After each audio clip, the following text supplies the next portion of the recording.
오늘 우리에게 주신 말씀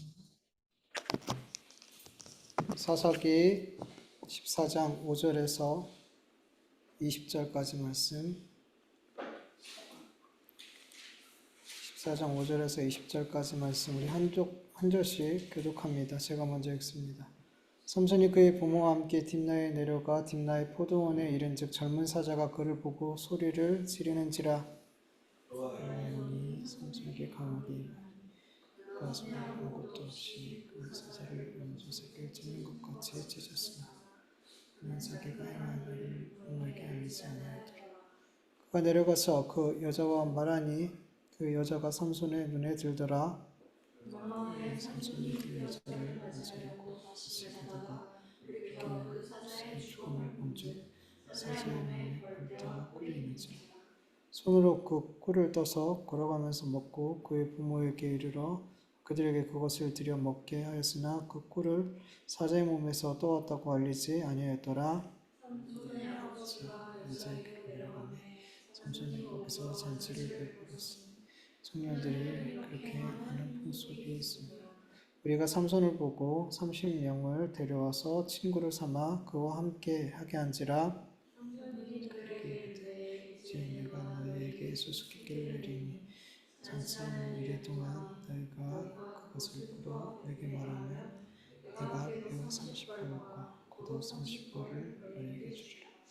그러나 그것을 능히 내게 말하지 못하면 너희가 내게 벼 30벌과 겉옷 30벌을 줄지니라 하니 그들이 이르되 내가 수수께끼를 내면 우리가 그것을 드리라 하매 삼손이 그에게 이르시되 너는 저것을 먹는 것이 나하고 강한 자에게서 단 것이 나느니라 하니라. 그들이 사흘이 되도록 수수께끼를 풀지 못하였더라. 일곱째 날에 이르러 그들이 삼손의 아내에게 이르되 너는 내 남편을 꾀어 그 수수께끼를 우리에게 알려달라 하라. 그렇지 아니하면 너와 내 아버지의 집을 불사르리라.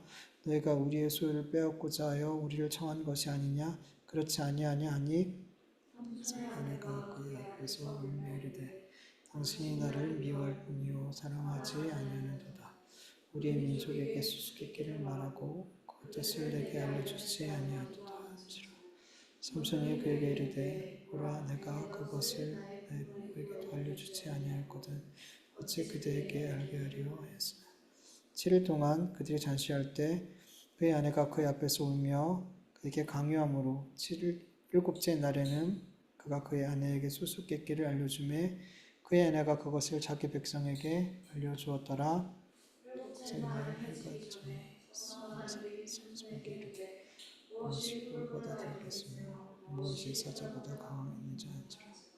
삼손이 그들에게 이르되 너희가 내 암송아지로 밭갈지 아니하였더라면 내 수수께끼를 능히 풀지 못하였으리라 하니라. 여호와의 영이 삼손에게 갑자기 임하심에 삼손이 에스글론에서 내려가서 그곳 사람 30명을 쳐 죽이고 노력하여 수수께끼를 푼 자들에게 옷을 주고 심히 노예하여 그의 아버지 집으로 올라갔고 삼손의 아내는 삼손의 친구였던 그의 친구에게 준 바 되었더라. 아멘. 삼손은 딥나의 여인과 결혼하기 위해서 그의 부모와 함께 딥나로 가게 되죠. 그때 딥나의 포도원에서 젊은 사자 한 마리가 나타나서 삼손을 향해서 포효를 하고 있어요. 한글 성경에는 빠져있는 말씀이 있는데 원문에 보면 왜 힘내라는 말이 있어요. 그런데 보라라는 말이 들어있어요. 즉 사자가 삼손을 향해서 포효하고 있는 이 장면을 집중해서 주목해서 보라는 거예요. 왜냐하면 이 장면이 사실은 아주 중요한 메시지를 담고 있기 때문이에요.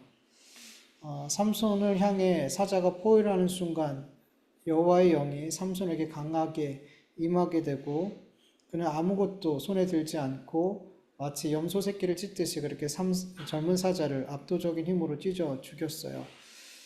삼손이 젊은 사자를 죽인 이 사건은 앞으로 삼손이 하게 될 사역이 어떤 사역인지 하나님이 삼손을 통해서 하게 될 사역이 어떤 사역인지를 다 보여주고 있는 장면이에요. 젊은 사자 같은 강력한 블레셋이 하나님의 사람, 하나님께 붙들린 성령님께 붙들린 이 삼손을 통해서 마치 염소 새끼 찢기듯 그렇게 찢기게 된다라는, 하나님께서 이스라엘을 블레셋으로부터 구원하시겠다라는 그 메시지가 이 장면 안에 담겨져 있더라는 거죠. 그리고 또 한 가지 볼 것은, 이 삼손이라는 사람은 죄인된 우리의 모습도 거기 나타나지만 예수님의 모습도 있더라는 거죠. 예수님을 예표하고 있다라는 거죠. 예수님을 예표하고 있는 삼손이라는 사실을 기억하며 본문을 볼 때 이 모습 안엔 예수님의 구원 사역이 또 담겨져 있는 거예요. 영적으로 강한 사자는 누굴 상징할까요? 이 세상의 권세 잡은 하나님의 백성들을 대적하는 사탄을 상징하죠. 그 사탄, 그 사자가 어디에 나타났다 그래요? 포도원에 나타났어요. 포도원. 여러분, 구약에서 포도원은 항상 누구를 상징하고 있을까요? 하나님의 백성들을 항상 상징하고 있죠. 이스라엘을 상징한단 말이죠. 사탄은 그렇게 하나님의 백성들을 항상 공격하고 잡아먹기 위해서 그렇게 나타나더라는 거죠. 그런데 그 사자를 누가 찢어 죽인다는 거예요? 예수님이 찢어 죽인다는 거죠. 근데 중요한 것은 사탄을 어떻게 예수님께서 이기셨냐는 거죠. 그 젊은 사자 같은 강력한 사탄의 권세를 어떻게 예수님께서 굴복시켰냐는 거죠. 바로 십자가에서 죽으심으로 예수님께서 그 사탄의 권세를 무너뜨리고 굴복하게 만드신 거죠. 여러분, 삼손이 어떻게 죽었는지 기억하시나요? 삼손이 마지막에 우상의 신전, 가장 중요한 두 기둥 사이에서 그 기둥을 무너뜨림으로 말미암아 그곳에서 죽게 되죠. 그렇게 죽으면서 누가 죽을까요? 성경은 말씀하죠. 블레셋 지도자들, 방백과 지도자들이 거기서 다 죽어버려요. 이 모습들이 다 사실은 예수님을 상징하고 우리가 이렇게 어떻게 구원을 받았는지 이 삼손의 사역과 그 삶 속에서 담아져 있더라는 거죠. 그리고 여기서 우리가 한 가지 기억할 것은, 하나님의 영이 임하자 삼손 앞에 그 강한 사자가 새끼 염소같이 아무런 힘 없이 무능력한 존재로, 그냥 찢겨져 버리는 존재로 드러나더라는 거예요. 베드로전서 5장 8절에 보면 근신하라 깨어라 너희 대적 마귀가 오는 사자같이 두루다니며 삼킬 자를 찾느니라 라고 말씀하고 있어요. 이런 말씀을 보면은 사탄은 우리를 잡아 삼켜 먹을 것 같은 그런 무섭고 두려운 존재로 등장을 해요. 맞아요. 우리는 사탄을, 그리고 귀신을 상대할 수가 없어요. 이길 수가 없어요. 영적인 존재예요. 못 이겨요. 너무나 많은 사람들이 그 사단의 종으로 살고 있어요. 그런데 하나님의 성령님이 임한 자들은, 사탄은 강하고 두려운 사자가 아니라 어떤 존재래요? 염소 새끼 같은 존재래요. 여러분, 우리 그리스도인들이 성령 충만함을 입고 우리가 말씀 충만함을 입고 살아가는 것이 얼마나 우리에게 필요한지 몰라요. 여러분, 아무리 사탄이 우리를 두렵게 하고 우리를 두렵게 하려고 우리의 건강을 공격하고 우리의 경제적인 어려움으로 공격하고 우리의 자존심을 공격하고 다른 사람들과의 관계를 공격하고 내가 어디로 빠져나갈 곳이 없도록 사방 우격 쌓임을 당하도록 그렇게 어려운 상황 속에 우리를 몰아넣고 그렇게 할지라도, 여러분, 우리 안에 성령님으로 충만하면 이 마귀의 모든 공격들이 두렵지 않게 된단 말이죠. 여러분, 바울과 실라가 깊은 감옥에 갇혀서 뭘 했어요? 찬송했죠. 하나님을 찬송했어요. 그렇게 두들겨 맞고 깊은 감옥에 갇혔는데 어떻게 거기서 찬송이 나오냔 말이죠. 그 상황 속에 어떻게 찬송할 수 있냔 말이죠. 여러분, 우리 안에 성령님이 있으면 마귀가 그렇게 우리를 공격하고 우리를 우리를 두렵게 하는 상황에 빠뜨려도, 여러분, 우리는 두렵지 않아요. 우리는 평안이 깨지지 않아요. 우리의 믿음이 깨지지 않아요. 여러분, 염소 새끼가 우는 소리가 뭐가 그렇게 무섭겠냔 말이죠. 여러분, 우리 안에 주의 성령으로 말씀으로 충만하면 여러분, 마귀가 우는 사자처럼 우리에게 달려들어도 그 소리는 염소 새끼 소리처럼 들려지게 될 줄 믿습니다. 한 권사님의 간증을 제가 어렸을 때 들었는데, 생명이 위독한 성도를 신방 가서 기도하는데 이제 언제 죽을지 모르는 그런 상태에 있었어요. 근데 기도 중에, 환상 중에 큰 사자가 그 성도를 삼키려 하더라는 거죠. 몇 시간을 계속 기도했더니 그 큰 사자가 점점 작아지더라는 거죠. 그리고 계속 기도했더니 결국엔 그 사자가 정확히 기억이 안 나는데 쥐였는지 강아지였는지 모르겠지만 아주 별 볼 일 없는 것으로 변하고 도망가더라는 거죠. 그리고 그 성도는 죽지 않았다 그래요. 여러분, 사탄이 아무리 우리 그리스도인들을 두렵게 하려고 큰 사자처럼 그런 모습으로, 그런 어려움으로 우리에게 다가올지라도 우리 안에 성령님의 권능이 있으면 여러분, 사탄은 우리에게 아무것도 아니게 돼버리는 거예요. 그러나 성령이 없으면, 예수 이름의 능력이, 그 믿음이 우리에게 없으면 우리는 스게와의 7 아들 꼴이 나고 말아요. 바울이 귀신을 쫓고 기적을 일으키자 그 모습을 보고 제사장 스게와의 7 아들이 바울이 전파하는 예수님의 이름으로 귀신을 쫓아내려고 했어요. 그러나 귀신이 뭐라 그러냐면 예수도 내가 알고 바울도 내가 아는데 너희는 누구냐 하면서 그들에게 달려들어 그들이 벌거벗은 채로 다 도망을 갔더라는 거죠. 여러분, 귀신은 알아요. 우리가 예수님을 믿는 척, 우리 안에 성령님의 권능이 있는 척 막 그렇게 말하고 행동하고, 근데 그게 진짜인지 가짜인지 귀신은 알아요. 안단 말이에요. 진짜여야 되는 거예요. 우리 안에 있는 성령님이, 우리 안에 있는 믿음이 진짜여야 되는 거예요. 그렇지 않으면 마귀가 주는 우리의 수많은 그 공격들 앞에 우리는 마치 무서운 사자를 대하듯 그렇게 벌벌 떨 수밖에 없단 말이에요. 여러분, 우리가 위기가 올 때 우리의 믿음이 어떠한지, 우리가 진짜 믿는 척하고 있는 건지, 믿음이 좋은 척하고 있는 건지, 우리 안에 성령 충만한지 아니면 성령 충만한 척하고 있는지, 우리는 그 위기 가운데 우리의 모습들이, 우리의 내 신앙의 지금 모습이 어떠한지 드러난단 말이에요. 분명하게 드러난단 말이죠.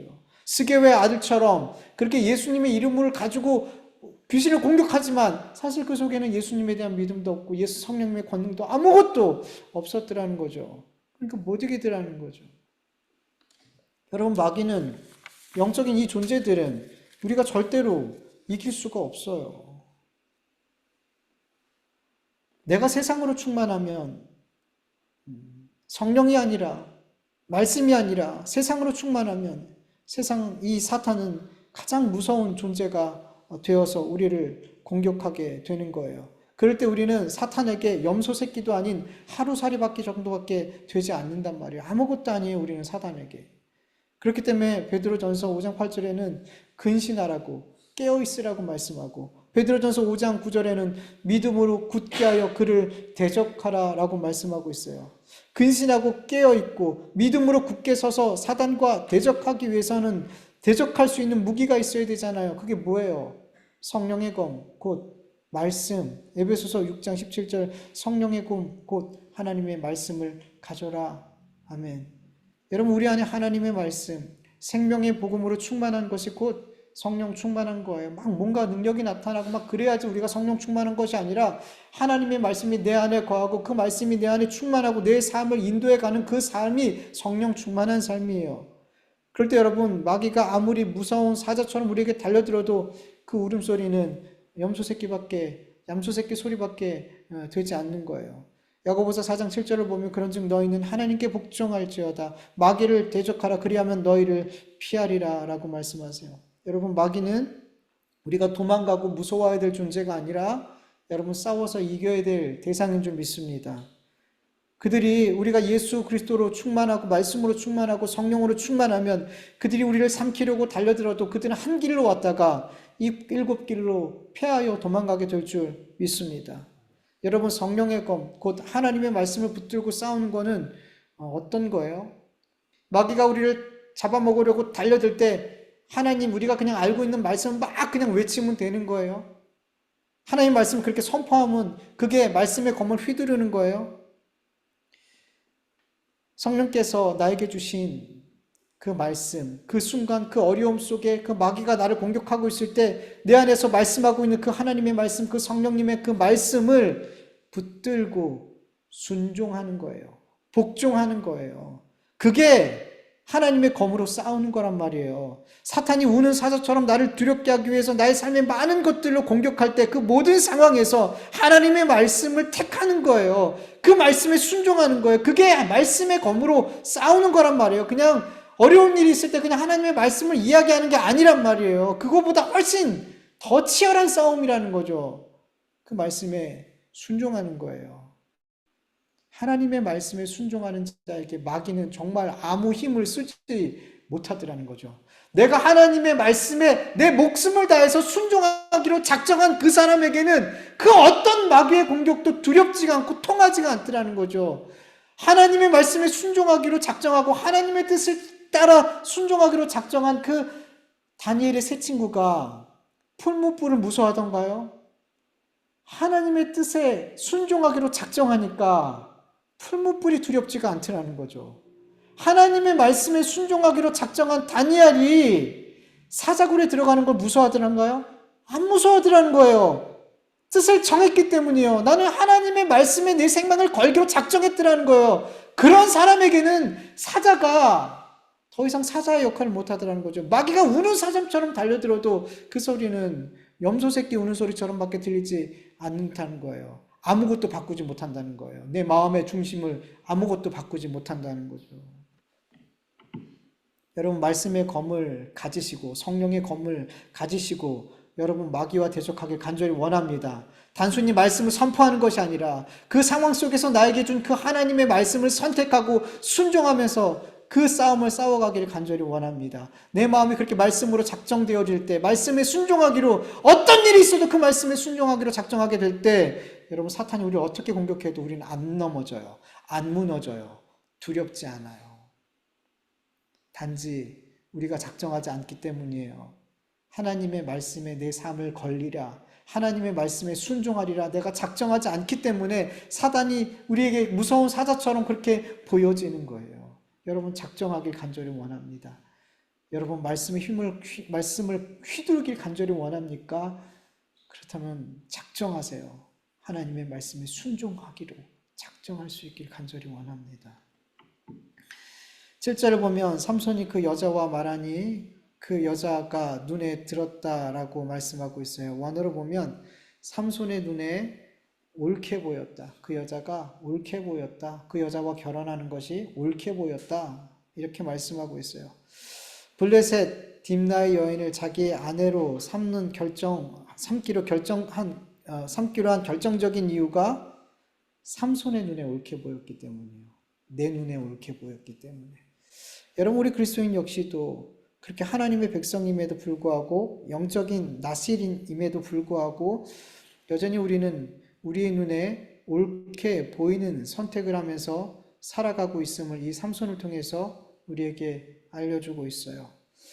우리가 하나님의 백성이라면 하나님께서 우리의 주인 되신다면 우리는 하나님이 옳다고 하시는 것을 선택하면서 살아야 되는데 우리는 정말 고집스럽게도 내 눈에 옳게 보이는 대로 내가 보고 싶은 것을 보면서 내가 하는 결정이 옳은 것처럼 그렇게 생각하면서 살아가고 있단 말이죠. 신앙생활도 내가 옳은 대로 신앙생활하고 내가 보고 싶은 것만 보고 듣고 싶은 것만 들으면서 순종하고 싶은 것만 순종하면서 그렇게 신앙생활을 하더라는 거죠.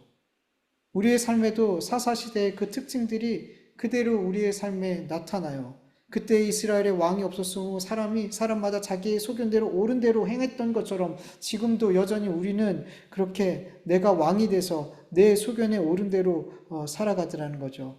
왜? 내 마음의 중심에 왕이 없으므로 내 마음의 중심에 하나님이 왕이 아닌 내가 왕이 되었기 때문에 그렇게 내가 눈에 보이는 것, 내 눈에 옳게 보이는 대로 우리는 그렇게 살아가고 있더라는 거죠. 여러분 앞에서 살펴본 것처럼 삼손이 죽인 사자는 영적으로 세상의 권세 잡은 사단을 상징하기도 있지만 동시에 누구를 상징하는 걸까요? 나를 상징해요. 저와 여러분을 상징해요. 여러분 알다시피 하나님은 항상 자기 백성과 싸운다는 것을 여러분 아시죠? 여러분 하나님이 정말 싸우고자 하는 대상은 마귀가 사탄이 아니에요. 하나님이 정말 치열하게 싸우는 대상은 하나님의 백성이에요.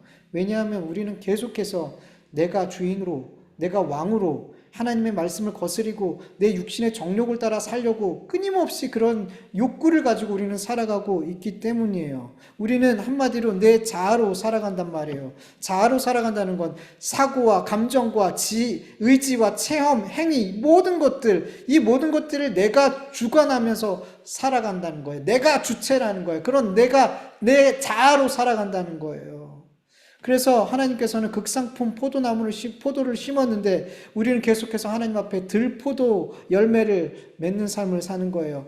내가 주체가 돼서 살아가는 그 모든 삶, 내 자아로 살아가는 그 모든 삶은 하나님이 원하는 열매를 맺지 못한다는 거예요. 그렇게 내가 주체가 되어서 살아가면 그 끝은 사망이라는 거죠. 그래서 하나님께서는 우리가 사망으로 끝나지 않게 하기 위해서 누구와 싸우는 거예요? 우리와 싸우시는 거예요. 하나님께서 택한 자들을 하나님께서는 끝내 살리기 위해서, 그들 끝내 천국으로 인도하기 위해서 성령님을 통해서 우리의 삶을 끌어가시는 거죠. 몰아가시는 거예요. 하나님의 뜻대로. 그렇게 몰아가지 않으면 우린 못 가거든요. 그렇게 끌려가지 않으면 우린 못 가거든요. 여러분, 바울은 뭐라 그러냐면 오호라 나는 공고한 자로다. 이 사망의 몸에서 누가 나를 건져내랴. 속사람으로는 하나님의 법을 즐거워하는데 육체로는 죄의 법을 즐거워하면서 살아요. 이 두 마음이 바울 안에 있었고 우리 안에 있어서 계속해서 싸운단 말이에요. 나와 다른 나가 싸우는 게 아니라 이 죄를 사랑하는 나와 내 육신의 정욕을 따라서 살아가는 나와 이 나를 끌고 천국에 가려는 그 성령님과의 싸움, 이 싸움이 우리 안에서 계속해서 끊임없이 일어나고 있더라는 거죠. 그런데 너무나 감사한 것은 이 사자같이 완고하고 강력한 자아를 내 눈에 오른 대로 보이는 대로 살아가는 나를, 이 육신의 법을 따르며 섬기는 죄인된 나를 예수님이 십자가에서 끌어안으시고 함께 죽으셨더라는 거죠. 바울은 갈라디아서 2장 20절에 이렇게 고백해요. 내가 그리스도와 함께 십자가에 못 박혔나니 그런즉 이제는 내가 사는 것이 아니요 오직 내 안에 그리스도께서 사시는 것이라. 로마서 6장 4절 6절 보면 그러므로 우리가 그의 죽으심과 합하여 세례를 받음으로 그와 함께 장사되었나니 이는 아버지의 영광으로 말미암아 그리스도를 죽은 자 가운데서 살리신 것 같이 우리 또한 새 생명 가운데서 행하게 하려 함이라. 우리가 알거니와 우리 옛사람이 예수와 함께 십자가에 못 박혔다. 아멘. 여러분, 우리가 우리의 정욕을 알잖아요. 여러분 알잖아요. 우리의 육신의 욕망이 얼마나 강한지 알잖아요. 우리는 우리의 올라오는 이 육신의 욕망을 우리는 못 이겨요. 우리가 마치 마귀를 못 이기는 것처럼 우리 안에서 일어나는 이 죄의 욕망들을 우리는 못 이겨요. 그러나 주님께서 이 자아를, 이 옛사람을 끌어안으시고 십자가에 죽으셨단 말이에요. 우리를 하나님 앞에 용서받게 하셨단 말이에요. 그래서 여러분, 마귀가 주님을 못 이기는 것처럼 결국에 우리의 자아가 주의 성령을 못 이기고 결국에는 우리가 누구의 뜻대로 살 수밖에 없는 자가 돼요. 주님의 뜻대로 살 수밖에 없는 자가 된단 말이에요. 우리가 예수 그리스도의 십자가, 그 십자가 안에서 결국에는 우리는 죽게 되더라는 거죠. 아브라함이 결국 예수님의 십자가 안에서 죽었잖아요. 그래서 아들을 바칠 수 있었잖아요. 그렇게 우리를 만들어 가신단 말이에요. 여러분, 그렇게 우리가 예수 그리스도와 함께 십자가에 죽은 자가 될 때 그 죽음 앞에서 뭐가 나오는 거예요? 꿀이 나오더라는 거죠.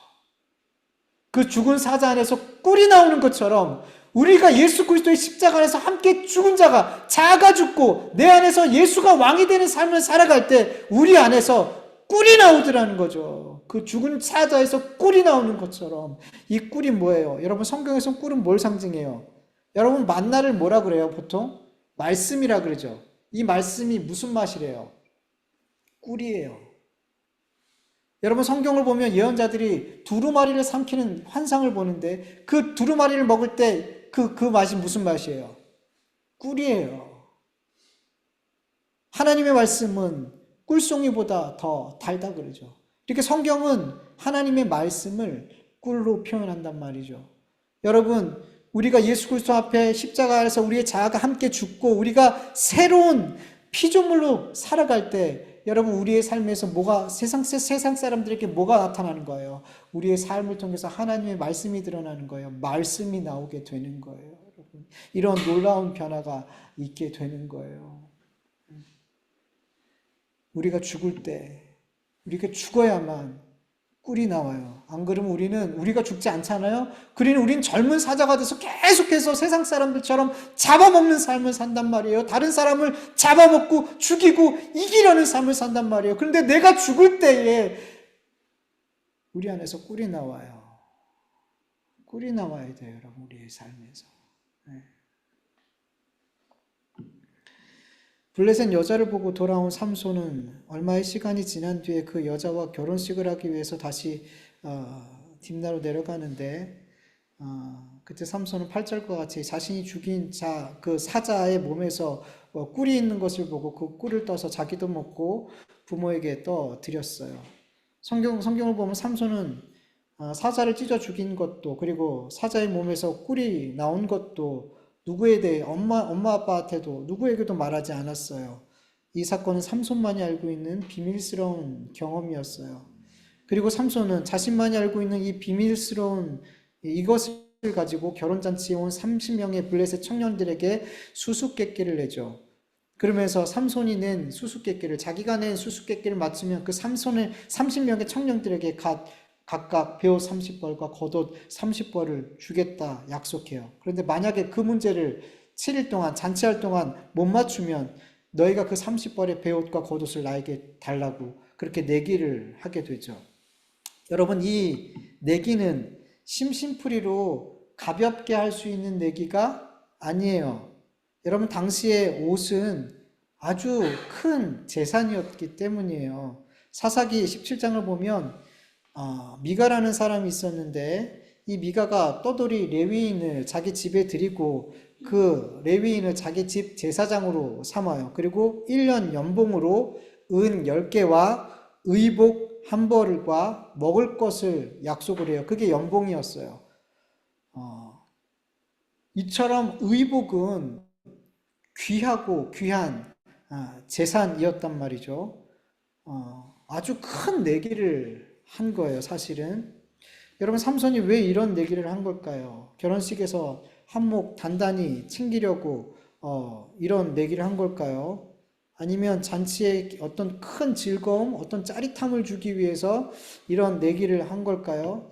삼손이 어떤 마음으로 이런 내기를 했는지는 모르겠지만 분명한 것은 삼손이 이런 내기를 했을 때 이 내기에서 이길 거라고 생각하고 했을까요? 질 거라고 생각했을까요? 무조건 이길 거라고 생각했죠. 왜냐하면 이런 경험은 자기밖에 못했거든요. 이런 광경은 자기밖에 못 겪었거든요. 그래서 이 비밀을 아는 사람은 이 수수께끼의 답을 아는 사람은 유일하게 자기밖에 없어요. 그래서 무조건 이길 거라고 생각을 했던 거예요. 삼손만이 알고 있는 비밀스러운 경험이었어요. 근데 이 경험은 사실 누가 준 거예요? 하나님이 주신 거잖아요. 삼손만 경험할 수 있고 알 수 있는 그런 경험을 시켜줬더라는 거죠. 근데 이 놀라운 경험을 뭐 하는데 이용해요? 게임에서 이기는데 이 수수께끼를 사용하더라는 거죠. 이런 장면을 볼 때 아니 어떻게 하나님께서 주신 이런 놀라운 체험, 이런 비밀을 이용해서 이런 내기를 할 수 있을까라는 생각이 들기도 해요. 여러분 어떤 사람에게 하나님께서 너무나 큰 간증거리를 주셨는데 그 간증거리를 돈벌이로 이용한다면 여러분 어떻겠어요? 참 그렇죠. 약간 그런 느낌이 난단 말이에요. 지금 삼손의 모습 속에서. 그런데 여러분 이 삼손의 이해하기 어려운 이 행동 뒤에 누가 계신다 그랬어요? 지난주에 말씀드린 것처럼 삼손의 삶을 지금 성령님께서 몰아가고 있다라고 말씀을 드렸어요. 지금 삼손의 이해할 수 없는 행동 뒤에 성령님의 몰아가심이 있다라고 우리가 믿을 때 이 삼손의 행동 뒤에는 중요한 메시지가 담아져 있더라는 거죠. 그냥 심심풀이로 아니면 한몫 챙기려고 이런 수수께끼를 낸 게 아니에요. 삼손은 어떤 의미에서 이런 수수께끼를 냈는지 모르겠지만 분명한 것은 하나님의 계획과 뜻이 이 수수께끼 안에 있더라는 거죠. 그게 뭐예요? 여러분 삼손이 블레셋 사람들에게 낸 수수께끼는 사실 선포예요. 누구의 선포예요? 하나님의 선포예요. 내가 젊은 사자와 같은 블레셋 너희들 손에서 나의 백성 이스라엘을 구원하리라. 너희를 찢어 죽이고 거기서 꿀을 내리라. 내가 하나님의 말, 내가 나의 말씀으로 블레셋 너희를 찢어 죽이고 나의 말씀으로 내 백성을 먹이리라. 이 선포가 이 수수께끼 안에 담겨져 있단 말이에요. 그런데 블레셋 사람들은 하나님 앞에 하나님께서 앞으로 자기들에게 행하실 일들에 대해서 알 수 없어요. 왜요? 비밀이니까. 블레셋 사람들이 삼손의 수수께끼를 풀었어요, 못 풀었어요? 못 풀었어요? 풀었죠. 계속 못 풀었다가 큰일 나게 생겼으니까 누구를 협박해요? 삼손의 아내를 협박해요. 너 남편에게 그 답을 알아내지 못하면 너와 너의 아버지 집 다 불질러 죽여버릴 거야. 30명의 청년이 여자 한 명을 놓고 이런 협박을 하는데 어떻게 이거를 견뎌내요? 그래서 울며 불며 삼손에게 매달린 끝에 그 답을 알아냈어요. 그리고 청년들은 마지막 날에 삼손에게 이렇게 말하죠. 무엇이 꿀보다 달겠으며 무엇이 사자보다 강하겠냐. 결국 삼손은 내기에서 졌어요. 그리고 삼손은 약속을 지키기 위해 아스글롯에 내려가서 블레셋 사람 30명을 쳐 죽여서 옷을 노력한 다음에 청년들에게 나눠줬어요. 여러분, 분명 블레셋 사람들은 삼손의 수수께끼를 맞췄어요. 그런데 사실은 못 맞힌 거예요. 삼손이 낸 수수께끼의 답은 단순히 사자와 꿀이 아니에요. 삼손의 수수께끼의 진짜 답은 뭐예요? 하나님이 블레셋을 찢어 죽이고 하나님의 백성들을 말씀으로 먹이겠다라는 게 이 수수께끼의 답이에요. 근데 블레셋 사람들은 그 진짜 답을 몰라요. 그냥 사자와 꿀이 답인 줄 알더라는 거죠. 근데 아니에요. 하나님은 비밀스럽게 내가 너희를 찢어 죽이고 내 백성을 구원하고 내 말씀으로 먹이겠다라는 그 비밀스러운 메시지를 삼손을 통해서 선포하신 거예요. 예. 근데 그들은 들어도 모르더라는 거죠. 모르더라는 거죠. 여러분, 이 말씀 가운데는 중요한 메시지가 있어요. 여러분, 성경은 복음은 영세전부터 감춰져 있던 비밀이라고 말씀해요. 예수님의 그 십자가의 구원 사건은 비밀이라고 말씀하고 있어요. 이 비밀은 하나님께서 계시한 사람들만이 알 수 있어요. 마태복음 13장 13절을 보면 그러므로 내가 너에게 비유로 말하는 것은 그들이 보아도 보지 못하며 들어도 듣지 못하며 깨닫지 못함이라. 비유란 어떤 사실을 쉽게 이해시키기 위해서 드는 것이 비유인데, 그러나 예수님은 복음을 비유로 계속 말씀하시는데 그 이유가 알려주기 위해서가 아니라 감추기 위해서였더라는 거죠. 그러나 예수님이 누구에게는 그 비유를 풀어서 알려줘요. 제자들에게는 알려주더라는 거죠. 누가복음 8장 10절을 보면 이르되 하나님의 나라의 비밀을 아는 것은 너희에게는 허락되었으나 다른 사람에게는 비유로 하나니 이는 그들이 보아도 보지 못하고 들어도 깨닫지 못하게 하려 함이라. 아멘. 하나님께서 허락한 자만이 복음의 비밀을 깨달아 알게 돼요. 하나님께서 허락하지 않으면 아무리 복음을 들어도 그 진리를 깨닫지 못하고 껍데기로만 알게 돼요. 껍데기 정답만 붙들고 살아가게 돼요. 복음을 들어도 껍데기만 알고 있기 때문에 그 껍데기 신앙생활을 하기 때문에 결국에는 그 껍데기만 갖고 사는 사람들은 결국 하나님의 심판을 피할 수가 없어요. 여러분, 마치 삼손이 수수께끼를 내고 그들이 맞췄지만, 그들이 이긴 것 같았지만 어떻게 됐을까요? 나중에 삼손한테 다 죽어요. 그들이 이긴 것 같았는데 그들이 다 죽더라는 거죠. 여러분, 복음의 비밀은 마치 삼손의 수수께끼처럼 그렇게 감추어져 있어요. 여러분, 내가 노력해서 그 비밀을 알 수가 없어요. 블레셋 사람들이 삼손의 수수께끼를 풀려고 노력했어요. 삼손의 아내까지, 그 신부까지 협박을 했어요. 그리고 답을 얻어낸 것 같았던데 그 답이 진짜가 아니라는 거죠. 여러분, 복음의 비밀은 사람이 노력한다고 해서 알아지는 게 아니에요. 하나님이 보게 하시고 깨닫게 하시고 경험하게 하시고 믿게 한 자들에게만 이 복음의 비밀이, 이 말씀의 비밀이, 이 진리가 열어지게 되더라는 거죠. 그들만이 이 복음을 통해서 예수 그리스도께서 길이요 진리요 생명임을 발견하고 붙들고 믿고 생명을 걸고 따라가게 되더라는 거죠. 여러분, 비밀을 안다는 것은, 우리가 비밀을 깨달았다는 것은 우리에게 뭐가 임했다는 거예요? 구원이 임했다는 거죠. 비밀을 아는 자들, 믿는 자들이 구원을 받은 자라면, 여러분, 그리고 그 비밀은 우리가 알 수 없고 하나님께서 열어주신 자들만 그 비밀을 알 수 있다면, 여러분, 구원은 온전히 하나님으로부터 온 것임을 우리는 또다시 여기서 확인하게 되는 거예요. 여러분, 복음의 비밀을 아는 자만이 구원받을 수 있어요. 근데 우리는 우리 힘으로 그 비밀을 밝힐 수가 없어요. 우리는 복음을 들어도 겨우 아는 것이 껍데기밖에 없어요. 그 속에 있는 진짜를, 그 참 비밀에 대한 그 답을 우리는 모른단 말이에요. 그래서 사람들은 자기의 힘으로 그 복음에 있는 답을 찾아가서 그 껍데기를 답으로 생각해서 복음의 삶을 산다고 하면서 계속 자기의 행위를 의지하고 자기의 의의를 쌓는 삶을 살고 계속 세상 사람들이 추구하고 있는 그 복을 이 신앙생활을 하면서 얻으려고 노력을 하더라는 거죠. 왜요?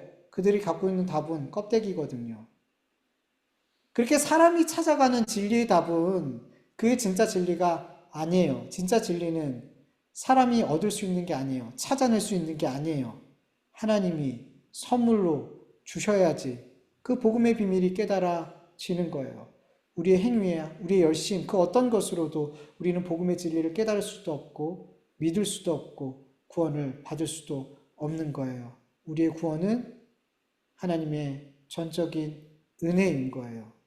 이렇게 성경을 어디를 펼쳐도 구원이 우리의 힘과 능력이 아니라 하나님의 은혜임을 계속해서 우리에게 말씀하고 있는 거예요. 여러분, 하나님의 나라의 비밀을, 그 복음의 비밀을, 진리를 여러분은 알고 있습니까? 믿고 있습니까? 그렇다면 우리는 하나님의 은혜를 받은 자인 줄 믿으시길 축원합니다. 내 힘으로 깨달은 것이 아닌, 내 의지로 믿은 것이 아닌 하나님의 은혜라는 것을 오늘도 다시 한번 기억하면서 내 삶이 하나님의 은혜 안에 있다라는 것을 다시 한번 기억할 수 있는 또 우리의 삶이 되어지길 간절히 원합니다. 같이 말씀을 기억하면서 잠깐 기도하죠. 하나님 감사합니다. 오늘도 하나님 귀한 말씀 같이 나누게 해주시고 또 하나님 앞에 찬송과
우리가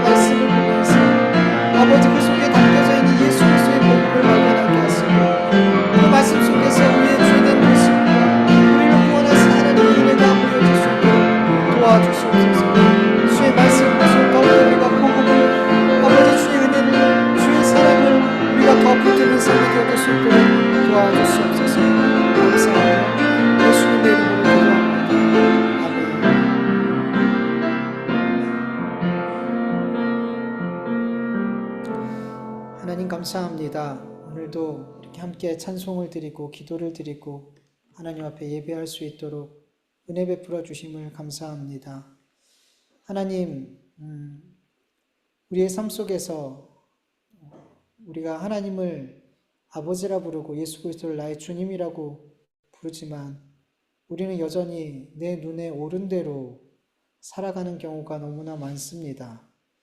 내가 옳은 대로 그것이 마치 하나님의 뜻인 것처럼 때로는 생각하며 내가 옳게 생각하는 것이 곧 하나님의 뜻인 것처럼 착각하며 그렇게 나의 잘못된 결정들을 합리화하며 또 살아가는 경우도 참 많습니다. 하나님, 내 눈에 오른 대로 살아가지 않도록 우리와 싸우시는 그 주님을 볼 수 있게 하여 주시옵소서. 우리를 어떻게든 하나님의 나라로 인도하기 위해서 성령님을 통해서 우리를 그렇게 끊임없이 하나님의 뜻대로 몰아가시는 그 하나님의 열심을 볼 수 있게 하여 주시옵소서. 우리는 너무나 악해서 그 하나님의 열심을 알면서도 여전히 내가 옳은 대로, 내가 보기에 좋은 대로 그 방향으로 살아가려고 고집부리고 있사오니 주님 어찌합니까? 주님 어찌합니까? 주님 우리를 불쌍히 여겨 주시옵소서. 성령님 우리를 포기하지 않으시고 우리를 끝까지 하나님 나라로 몰아가 주시옵소서. 우리의 삶에 분명 잘못된 선택이 있을 수 있습니다. 그러나 하나님 그 잘못된 선택 속에서도 결국에 하나님 내가 어떤 존재인지를 보게 하여 주시옵시고 내 믿음의 지금 내 신앙의 모습이 어떠한지를 보게 하여 주셔서 돌이키고 회개할 수 있도록 도와주시옵소서. 우리가 잘한 선택을 할지라도 또 못한 선택을 할지라도 그 어떤 선택 속에서도 하나님과의 관계를 바르게 하는 일로 하나님께서 역사하여 주셔서 우리가 결국에는 하나님께 감사하고 결국에는 하나님의 은혜임을 기억하며 하나님의 원하시는 그 뜻대로 다시금 돌이켜 걸어갈 수 있는 우리의 삶이 되어줄 수 있도록 도와주시옵소서. 주님께 모든 것을 맡겨드리오며 감사하며 예수님의 이름으로 기도드립니다. 아멘. 주님 가르쳐주신 기도로 예배 마치겠습니다. 하늘에 계신 우리 아버지여, 이름이 거룩히 여김을 받으시오며 나라의 마옵시오며 뜻이 하늘에서 이루어진 것 같이 땅에서도 이루어지이다. 오늘날 우리에게 일용할 양식을 주옵시고 우리가 우리에게 죄진 자를 사하여 준 것 같이 우리의 죄를 사하여 주옵시고 우리를 시험에 들게 하지 마옵시고 다만 악에서 구하옵소서. 대개 나라와 권세와 영광이 아버지께 영원히 있사옵나이다. 아멘.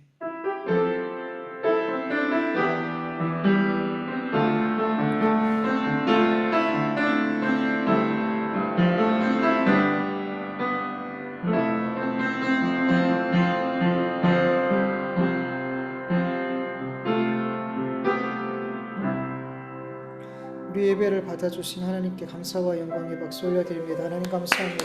우리 예배를 받으시고 우리에게 새 힘과 은혜를 베풀어 주시는 주님 감사합니다.